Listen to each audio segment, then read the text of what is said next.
So how do you find happiness? Happiness is in struggle. The struggle and the size of the struggle you're facing, along with how important it is and how important you feel it is deep in your heart, is directly correlated to how successful and how happy you're going to feel all of the time.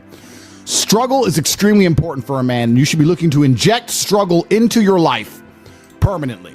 We talked about this in the past emergency meeting, because if you're injecting struggle and that struggle solving those problems lead to a positive place, once you become addicted to it, you're going to become a machine of monumental achievement. There are some very simple basic things you can do: weight training, chess, having debates, trying your very best to take care of your mother, retire her, make sure that your people who you love are taken care of. You need goals and resistance and something to fight against to live well, because the distance between pain and joy is what we experience. If you only have joy all of the time and no pain, you are not going to be happy. You don't need drugs. You don't need alcohol. You don't need parties or festivals. You don't need fun. Fun is the vector from which Satan operates. Every time you look at something which is fun, it's all just hedonistic. There's no money to be made. You don't retire your mother. You don't help the world. You don't give to charity. You don't become stronger. You don't become wiser. You don't learn anything. Next time you think of what is fun and someone goes, guys, come, it'll be fun. Sit there, go, wait. Will it? Experiences are unique. Jail was a unique experience. Bunch of fun. Unique. Life's not about fun as a man. Life is about doing the right thing because it must be done. Now, there are some things that are fun which can be earned, and there are some things which are fun that you could do which perhaps involve skill. Driving a supercar around a racetrack is fun. It involves skill. You have to be good at what you do. Cool. But a lot of this fun that is easily accessible to everyone, because not everybody can get a Ferrari on a closed racetrack. I can. You can't, because you're poor. You do not need fun until you've already reached the highest possible echelon. So this whole idea that you need fun in your life, you don't. What you need is purpose. You need discipline. You need hard work. You need things to do which are going to benefit you and the others around you. You need duty. You need obligations. And you need performance metrics. You need people around you who are going to hold you accountable. You don't need to be waking up thinking about fun. You're nobodies. You're not important. Nobody knows who you are. You're not physically strong. You're not financially wealthy. You have bigger concerns. You're obsessed with this idea of fun. Hey, what are we going to do this weekend? We need to have some fun. Do you? Do you need fun? Do you deserve it? Really? Have you actually gone out there in the universe and made a mark large enough that you're allowed some time off to have some fun? You don't deserve any fun. You don't need any fun. You have work to do. Your obsession with fun is holding you back. These things you think are fun aren't fun. Checking your bank balance in your house, not going out, you're not in the club, and seeing $20 million liquid is very fun. That's right. Much more fun than anything you could possibly ever do. So, although it wasn't fun to sit around and accumulate that kind of wealth, it's the funnest thing in the universe, in a way. For a man, your contentment will come from your purpose, and it will come from your competence, and it will come from succeeding objectives. It will come from completing difficult things that other people cannot complete. It will never come from the easily accessible hedonism, which you have confused for fun. If everybody can do it, you shouldn't want to do it. If everybody can go to that concert, you shouldn't want to go. If everybody can go to that club, you shouldn't want to go. You should only want to do things others can't do. The only fun I have is doing things I know you're not allowed to do. Putting my Bugatti on an A380 and flying it around the world to a racetrack, which I've rented out for only me and only my friends to race around cars. You can't do that. I can. That is fun. But if you say to me, Andrew, come to this party, and I say, well, who's there? Everyone. Oh, everyone's there. Does that mean I need to go? Right? It's the event of the century. Ooh, everyone's there. If everyone's there, it's trash. So you need to sit there and go, all right, I'm being asked to do something fun. Who else can do this? And if the answer is everybody, stop. I clear my emails. I've trained hard that day. I've made a couple $1 million. I've spec'd a brand new car. I've checked on all the people I love, all the people I care about. I've donated some money to charity. My children are fed. Their mothers are taken care of. Everything is in order. Everything is in its proper place. That is fun. If you say to me, Andrew, skip a portion of that organization and professionalism so that we can go and do something that everyone else can do, my answer will be no. That does not sound fun to me. And the fact that you think that's fun shows that you have a severe mental deficiency. Okay. Stay away from it. You're only going to find actual fun through purpose. And you're only going to find purpose through exceptionalism. So you need to become the best possible version of yourself in all realms. That's extremely important. The reason you are so unhappy is because you are trying to have fun. You're unhappy because you're trying to have fun instead of trying to become important. They are very different things, and you're never going to feel satisfied in your heart unless you become important. Please imagine. And being important is fun. Oh, it's absolutely fun. Please imagine, and I don't state this with arrogance, please imagine for a second you're the most Googled man on the planet. And you're a kickboxing world champion, and you have hundreds of millions of dollars, and you're built like a tank. Imagine how you feel when you look in the mirror. Nothing can match that, and nothing can beat that. As a man, you need to have struggle in your life. And I want you guys to actually sit and think, what struggle are you going through daily? What struggle are you undertaking? What struggle are you trying to overcome? Because you should make a list of them. I can know for myself, every single day I wake up and I train physically. Every single day I have to go through X amount of physical pain when my day begins. That is a struggle that must be completed. Then I must try and keep my massive empire online, see my children, take care of everybody. There's struggle involved. My life is difficult. Difficult lives are fulfilling because we used to have to hunt and fish and go out there and go through difficulty to survive. And I often see that when I speak to people who are too Comfortable. they end up being unhappy. Yeah. You can't entertain yourself to happiness. You must earn happiness. You must climb a mountain. You must struggle yourself to happiness. That's extremely important. There must be physical, mental, social, creative, some kind of spiritual struggle.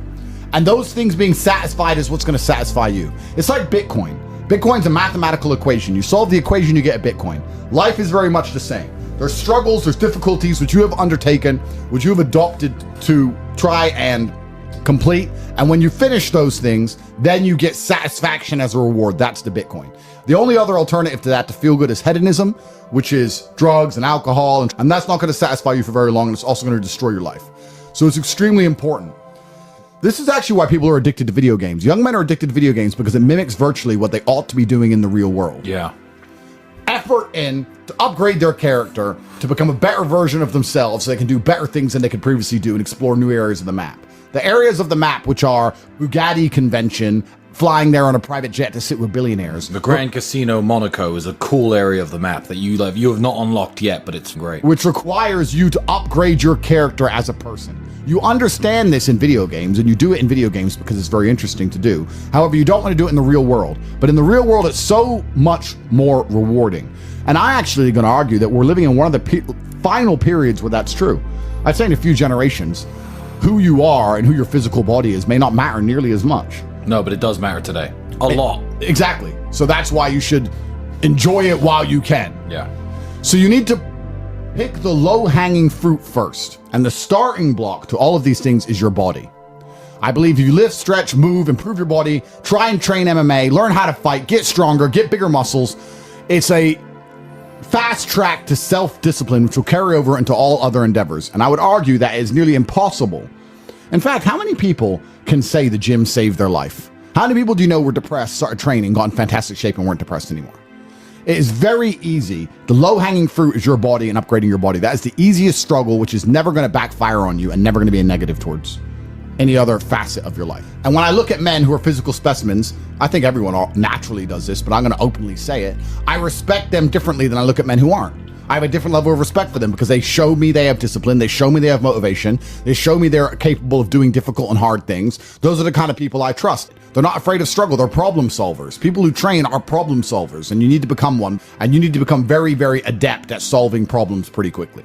I actually find it amazing that there's people out there who aren't in perfect physical condition. Guys, let me tell you all a news flash. If you eat right and you train hard, you look good. Yeah. It's like a biological certainty. It's almost impossible to be fat and look bad if you eat right and train hard.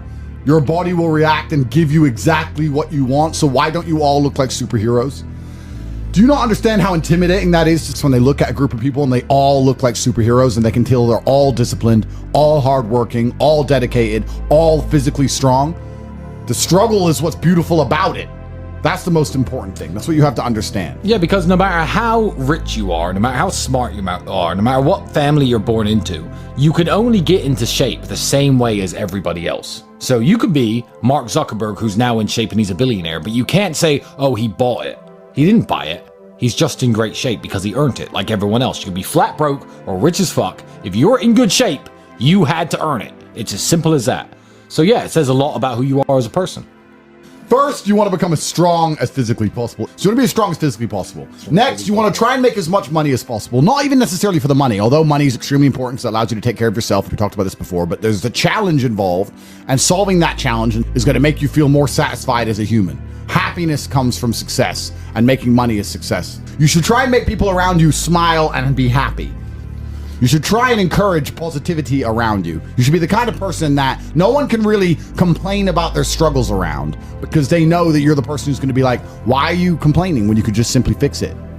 Especially successful people. Successful people are uninterested in stealing, because we'd rather everybody win and keep the friendship and keep the network and keep the positive orgons and keep the good karma than make a little bit extra money. So it's amazing what you see in the world. And if you become a person who is happy and successful and can take care of himself and adopt struggles, you're going to start finding those other people who do the same thing, and then you're going to build a network and become fantastic. Live with men you're in competition with. So you and your friends need to have friendly competition at all times. Now, you need to meet your friends, and you need to have banter and competition around things that matter. Who's got the most money? Who's worked hardest? Who's discovered XYZ, crypto, stock, new way of generating income? Who's trained that day? Who has the most children? Put some actual competitions together that matter and start competing and being around people, because you are the sum of the 5 people you spend the most time with. Everybody knows this. So why don't you get some genuine metrics that will improve your life? You won't have time to stand around cooking meals if you're friends with somebody who works out for 3 hours a day, for example, because you're going to need to find 3 hours a day to train to beat him, which means you're going to have to just eat that rotisserie chicken as you do squats like a man should. Live with men you're in competition with. This is ultra important, because you can measure yourself against your circle. If Tristan comes downstairs and says, I've done 1,000 push-ups, I will do anything it takes to do 1,001 just to annoy him, because I know that he then has to do 1,002. And pissing him off is worth it. It's always worth it.